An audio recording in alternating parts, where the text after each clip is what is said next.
Lil Durk was granted another bond hearing after Jam's wire wearing secret sharing I'll do 12 years, but after that I'm telling and not caring self got them jammed up. The feds done had enough of Drew's ass thinking he's gonna get Durk out on bond and hit him with a new indictment.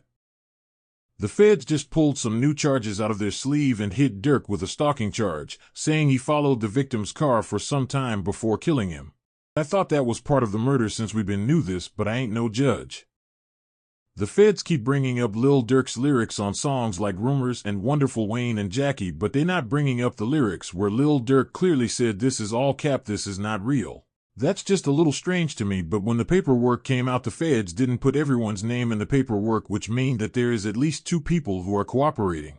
The feds have still not released any of the real evidence they have, if they even have any evidence at all.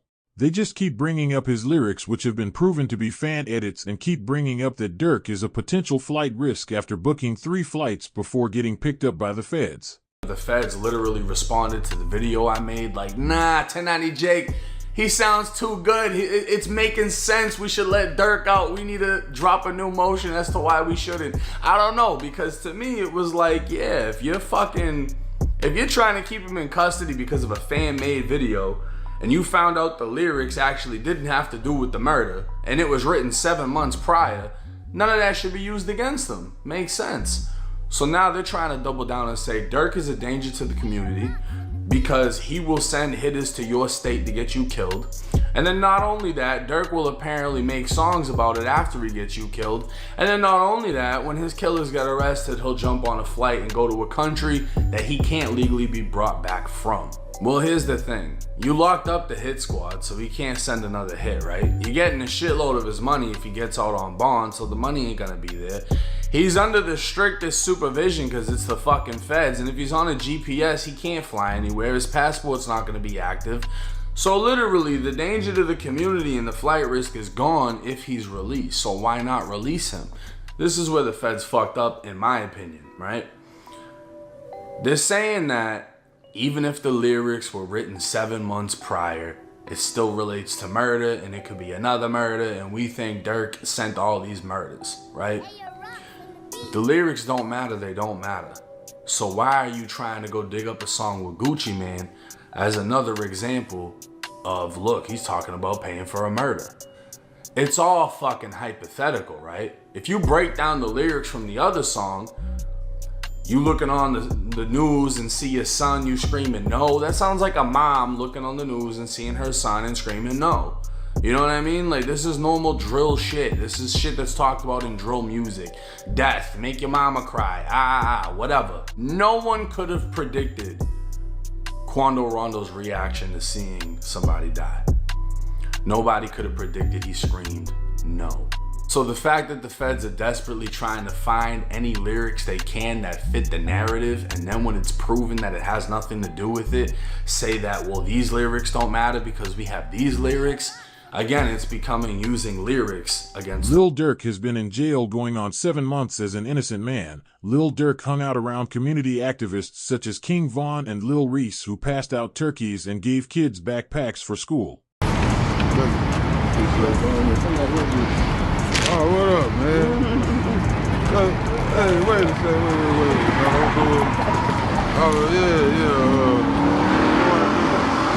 What up, dog? I'm so hungry. Glad you got through your... Thank you, oh my God. These were people who clear the real bad people off of the streets, and this is who Lil Durk spent most of his time with, so I know he didn't do it. The feds don't want to see nobody win. They said fuck it and locked Quando up too. They say Lil Durk is facing life if convicted, but I think if he did it, he already learned his lesson by now. The feds say that Lil Durk is the mastermind behind the whole murder. They say that the murder was in revenge for the community activists King Von.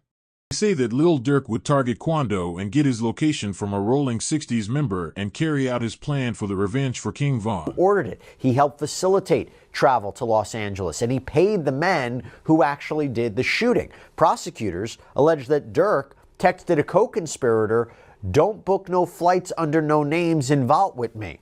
But since that time, Durk offered a substantial bail package to get pretrial detention. The judge denied it. He has maintained his innocence, and now his lawyers are arguing this whole case against him needs to be tossed out. And it all relates back to rap lyrics sung by Durk as a feature on a song by another artist, Babyface Ray. And the prosecution claims that Durk rapped about Savia Robinson's death, commercializing his alleged revenge. So here are the lyrics that the prosecution is talking about. Quote, "Told me they got an Addy, go, go. Got location, go, go. Green light, go, go, go, go. Look on the news and see your son, you screaming no, no."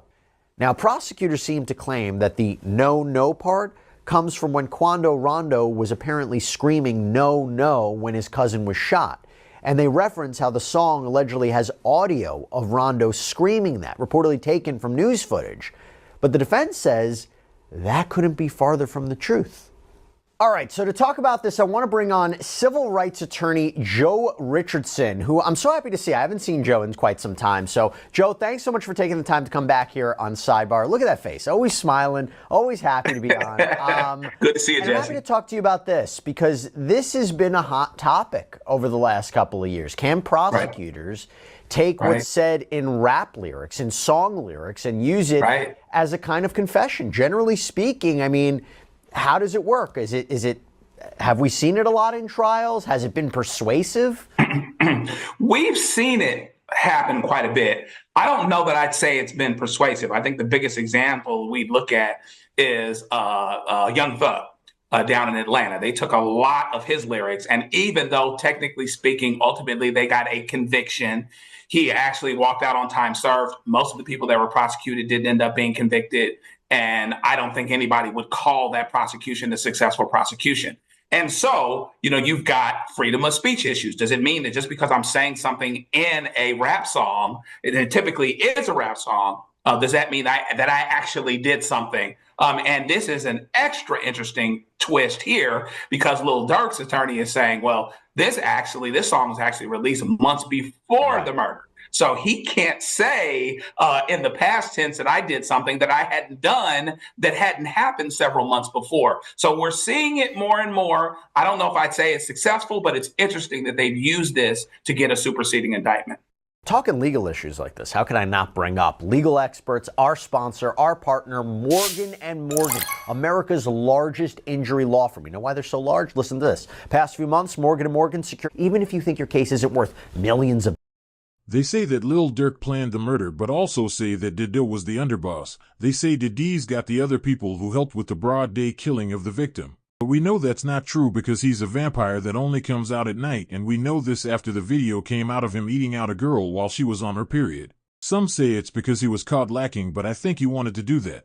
Saying Lil Durk just had people sliding for Vaughn from all over the country. They say one of the guys is from Addison, Illinois, and another one is from Gary, Indiana. And only 2 people are from Chicago. They say that Lil Durk is involved because he took a private jet with Vonnie on the day of the murder. And that they bought skis with his credit card, but that just sounds like fraud to me. Why did they have Lil Durk's credit card? Sounds like a thief to me, but I'm not a lawyer. Drew makes miracles work. He brought Youngboy back in 2 years on 2 federal charges, so we need Drew to work extra hard and get my boy Lil Durk like house arrest for the murder instead of life. Lawyer Drew that he put in about the lyrics. I told y'all, I try to tell y'all, man, don't listen to these bloggers, man. They look at it like they got to feed their family, so they willing to tell you anything so you can stay with them. Hey, I wouldn't lose somebody for the truth, And the truth is that Lil Durk is fried, man. Now, his lawyers then brought up the lyrics that was made, the gold lyrics and all that. The feds say, wait a minute. Okay, those lyrics might not been made by Lil Durk or presented by Lil Durk team and was made by bloggers, But that ain't why we grabbed Lil Durk for. We grabbed Lil Durk because he's a flight risk and he's a danger to the community and he placed bounties on people's head. And they brought up the murder for hire in Chicago and said that it's a known fact that he uses his money to pay for people to get killed, such as he did for his brother in the D-Thing murder. So they saying that Lil Durk is a flight risk. We're going to listen to what his lawyer fight was, and then I'm going to come back, and then we're going to end the video, man. But this new paperwork that just came out on pacer.gov, you can go and read it yourself so you can have an understanding of what Lil Durk is facing and what he got to do or